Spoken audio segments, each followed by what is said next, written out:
السلام علیکم و رحمت الله و برکاته. هموطنان عزیز، آرزومندیم که همه جور سعادتمند و سرحال بوده و ایام ماه مبارک رمضان به خوبی و خوشحالی در کنار فامیل سپری کنید. ماه مبارک رمضان همه ما شما میفهمیم که یک ماه پربرکت، یک ماه مملو از ثواب است. الله متعال طاعت عباداتتان خالی از ریا به دربار خود قبول و مقبول کنه.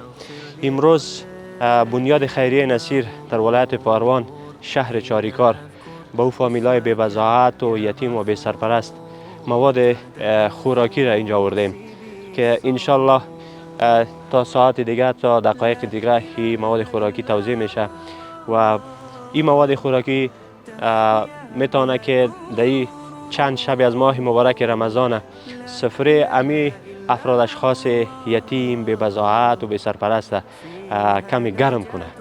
دیگه باز هم بسیار زیاد تشکر از او افراد اشخاص اهل الخیر، از او همکارانی که همیشه مردم افغانستان فراموش نکردند، در کنار مردم استاد میشن، خصوصا در این ماه مبارک رمضان همیشه کمک کردند.